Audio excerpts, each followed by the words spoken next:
Okay, so we're here with Delphine Wilson, and so Aunt Del, tell us about what it was like growing up in your big family. So you can just look at me. It was wonderful. Yeah. I that's all I knew at the time, so I didn't know anything different. And I I loved my parents. They were My mother taught me God's word. My dad provided for our family, and we just had a good time. Yeah. Do you remember the names of your brothers and sisters? I do. Would you like to hear them? Sure. My oldest brother was Ralph Lawrence Haven. My next brother was Earl Mitchell Haven.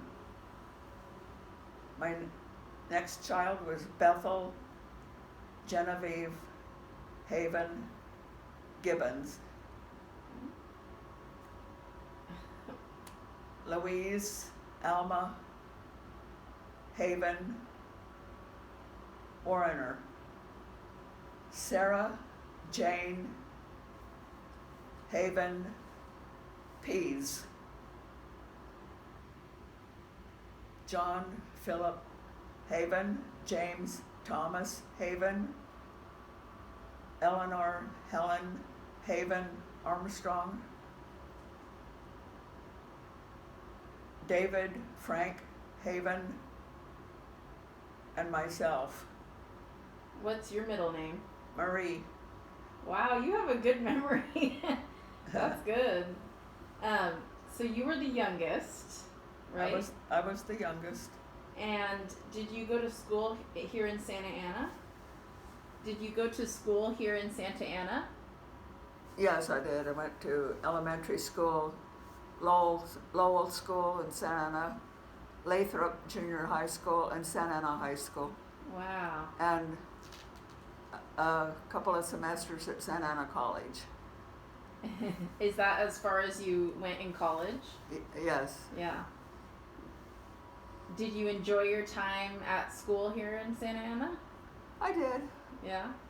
Well, Any specific memories that come to mind?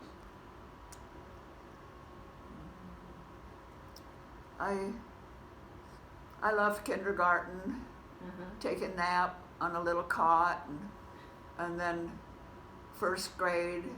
My mother basically had taught me how to read, so I excelled in first grade. I started in second grade, and they skipped me into third grade, which that was a bit traumatic for me because that was harder because they skipped me out of the second grade classroom into a class of um,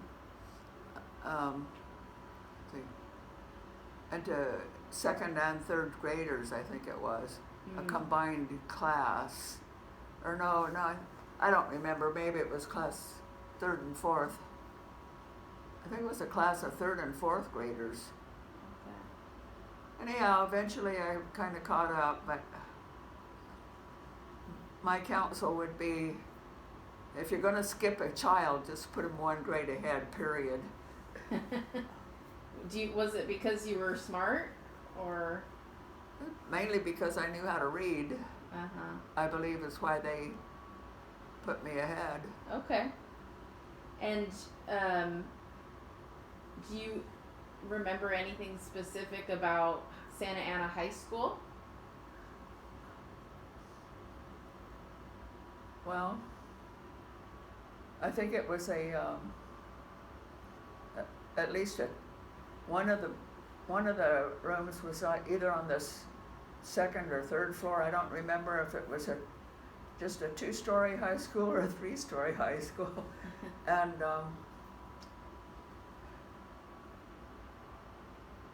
I just had a couple of girlfriends, Mary Lou and another Mary. We used to lot of times I would walk to school because it wasn't cool to ride a bicycle then. I rode the bicycle all through junior high school, but would walk. Uh-huh. Today, You can keep talking. I'm gonna turn this fan off. You can keep talking. today I would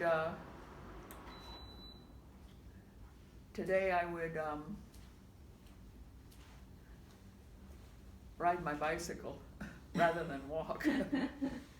Yeah, and so you finished at Santa Ana High School, and you moved on to college right after? No, I don't. I think I started right after, and then my parents about that time had decided to, because of my dad's business, he decided to move out to Indio, and so I did not finish that first semester or two at Santa Ana College, and later on I just took classes here and there. Yeah. Before your parents sold their business, the Haven Seed Company, right? The Haven Seed Company? The Haven Seed Company? What about the Haven Seed Company? What do you remember? Because you grew up on a farm, right? Well, yes, my dad grew tomatoes, harvested the seeds, and sold the seeds to Burpee, Ferry Morse. He was a wholesale seed grower and sold to those bigger people. Then they put the seed in packets and sell those seeds. And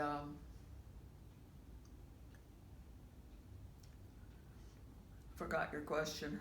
What was it like growing up on a farm? Okay.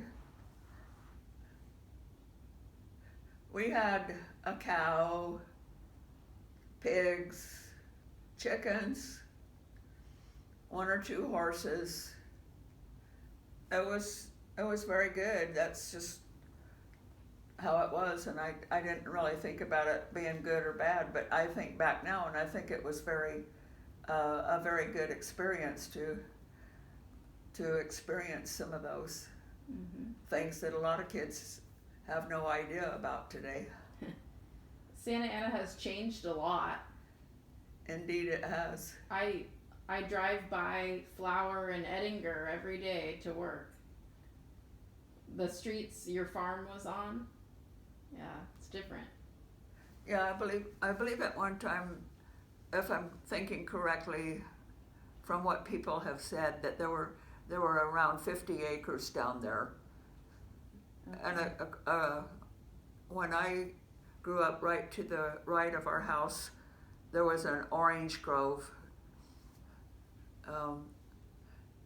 who was run by a different family, the Borchard family, who were a good family in those days.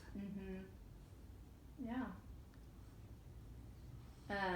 So after that, you were taking college classes. Back then, I would guess you would have started dating or trying to find a husband at that point.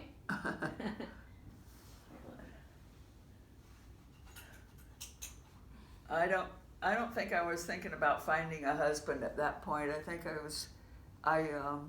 when my dad decided to move out to the Coachella Valley, I went with them. I was about 20 years old then, and I really wasn't thinking.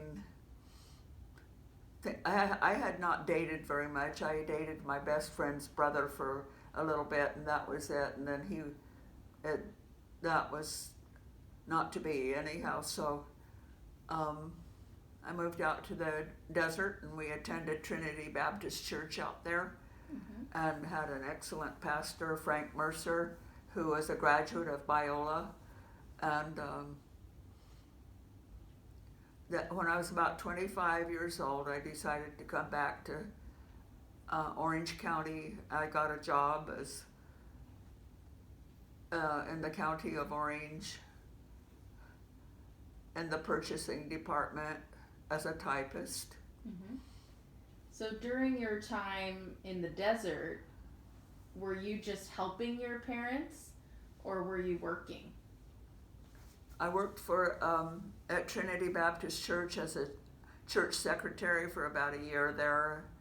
Otherwise, I really did not have a particular job.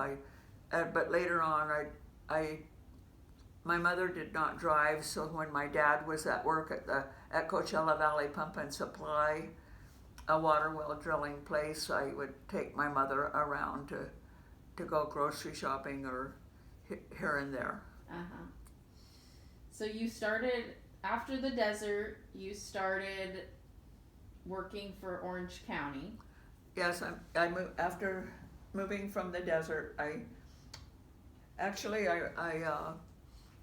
my brother David and his wife Betty at that time lived here in Santa Ana, and they let me stay in their front room on a day bed, and pretty soon I did get a job in the purchasing department, and I believe that David and Betty moved to a different apartment, and I stayed in that duplex, and then later on I lived in various apartments. Mm-hmm.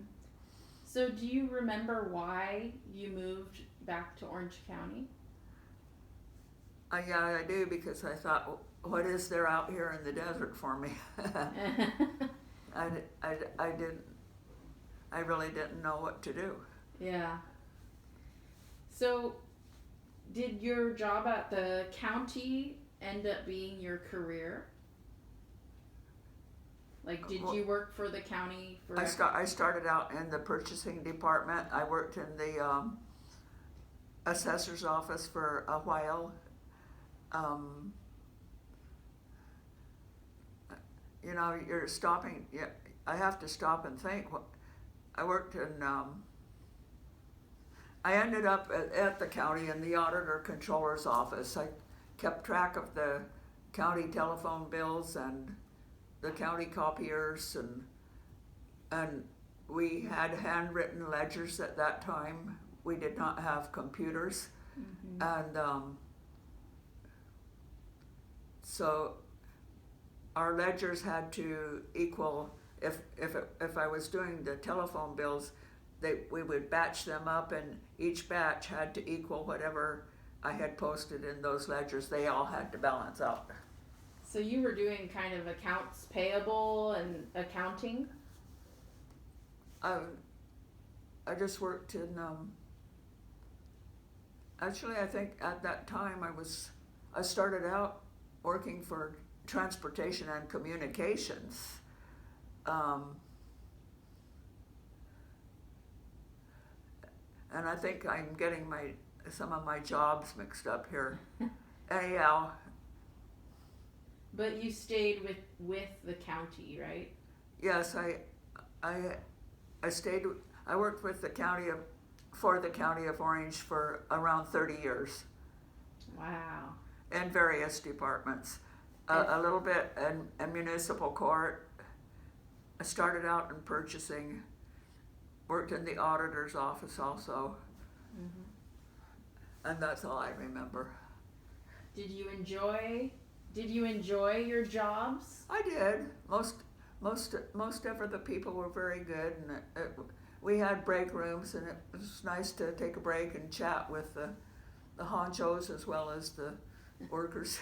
I have found that it's the people that you work with that really make or break a job, right? That's true. I had a few supervisors that were a little bit difficult, but I think I learned a little bit more about human relations by working with them, and to realize that people are very different.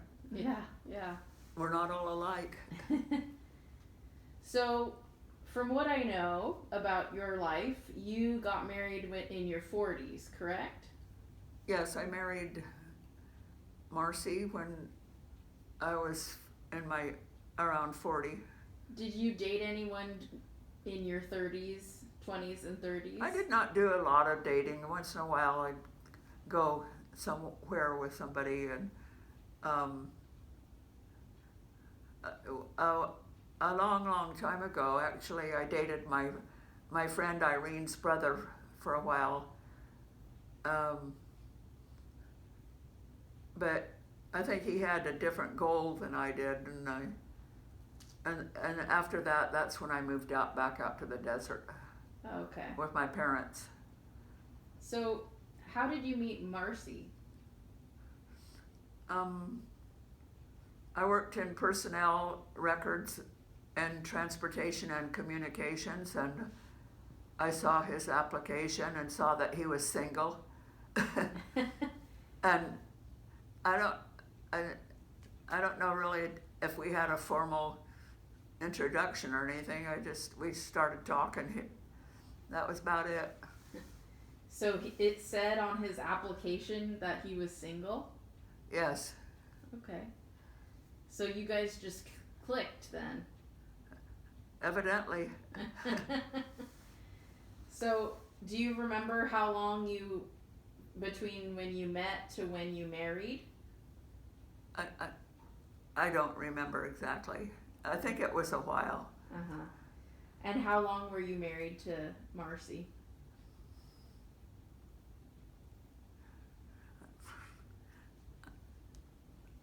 I can't remember for sure.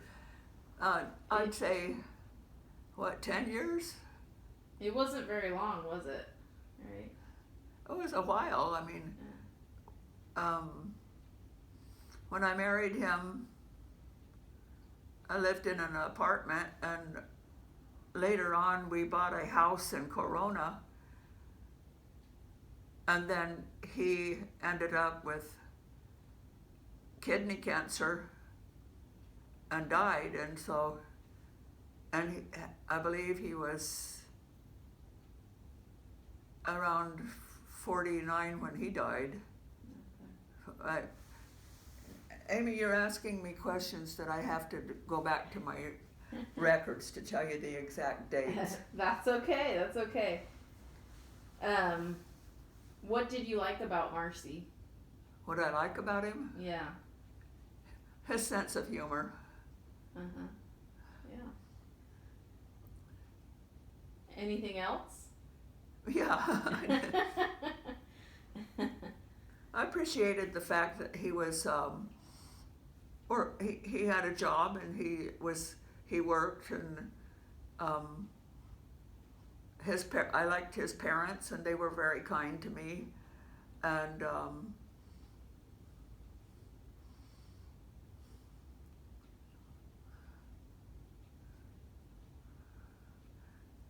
just we had good times. We went on vacations together, and Now, was Marcy Hispanic? Was Marcy Hispanic? yes, he was of Mexican descent. Did you find that there were cultural differences? No, not really. No. It was his grandparents who had come up from Mexico. Oh. His parents were born in the United States. His mother was born, I think, in Santa Ana, and his father was born in Riverside County somewhere. Okay. That makes sense. So what did you do after he passed? I was a widow for 10 years or so. At that time, I was living in Corona, and I decided I did not want to stay in Corona, that I wanted to come back to work, and I did not want to do the commute, the freeway there, because it was starting to get busy way back even then. And so I moved into, actually I bought a house in East Orange. Okay. And somewhere in there I was in an apartment too. I don't remember all that stuff. So you were a widow for 10 years, and then you got married a second time, right? I did, eventually. Eventually, about 20 years ago, whenever that date was, I met Harry in a Sunday school class at Calvary Church. and his wife had divorced him, and so later on we were married by Pastor Al Fox, and I loved him very much, and then he died. He died on March 10 of this year. 2022. 2022, right? And then anyhow, What were some of your favorite memories with Harry? with Harry, Uh-huh. just having somebody to talk to and to share everyday life with. That is what I miss the most right now, and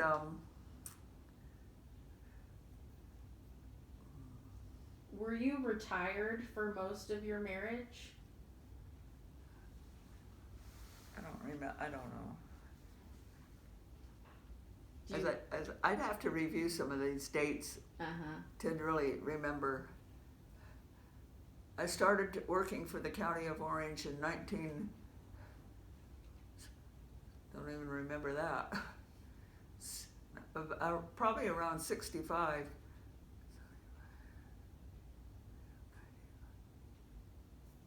And I'd have to, I don't know. But I worked there for that length of time anyway.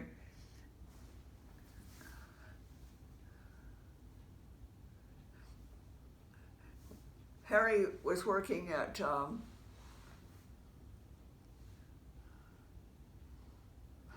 Didn't he work for Boeing? Harry was working at Boeing when I met him, yeah. Before he had worked in, I guess you'd call it aerospace. Mm-hmm. Now, I'm curious, and you don't have to answer this if you don't want to. Did you get any pushback because Harry was divorced? Was it hard to marry him, or was it okay? We counseled with Pastor Fox, and because it was his previous wife who had divorced him, I guess that they considered him as an innocent party. Mm-hmm. Did you have it? It sounds like you felt fine about it because of that. I did. We visited with his daughters, Kim and Lisa, Mm-hmm. and we would go over to their house in Lakewood for, say, like Christmas or something, and his former wife was there, and I would sit and talk with her. Yeah. She had her reasons, which I won't go into right now, but Yeah. I felt okay. Well, his daughters are very kind. Yes, they have been very kind. Yeah. What would you say has been? What was I gonna say? I know you have told me before that you at one point wanted children. Yes, I love children, and if the Lord had blessed me with children, I believe I would love them today. But as I say, I wasn't married the first time till I was in my 40s, and Mm-hmm. just never got pregnant, which was probably a good thing. But I just believe that God knows best. Yep. Well, on that note, I wonder, do you have any words of wisdom for a younger generation that may be watching? First of all, think about what God would have you to do. Get into His Word and pray. And that's what's helping me now, is to get into His Word and to realize that Harry is absent from the body, but with the Lord, and I miss him terribly, but it's okay. Mm-hmm. Yeah. And that reminded me, I wanted to ask you your history with Calvary Church. You know, when did you start going? How did that happen? Okay, I started Calvary Church probably in the 1950s, and I was graduated from high school in 1956, and I had started to Calvary because my sister Eleanor had gone to Calvary Church, and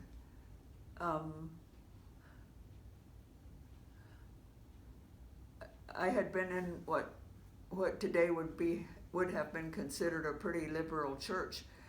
When I first started going there, it was, I think, an okay church here in Santa Ana, but then later it became quite liberal. And so in the 1950s, I started going to Calvary Church, and I'm not sure if Michael Samswick was the pastor right then, but if not, he came soon after, and he was an excellent Bible teacher.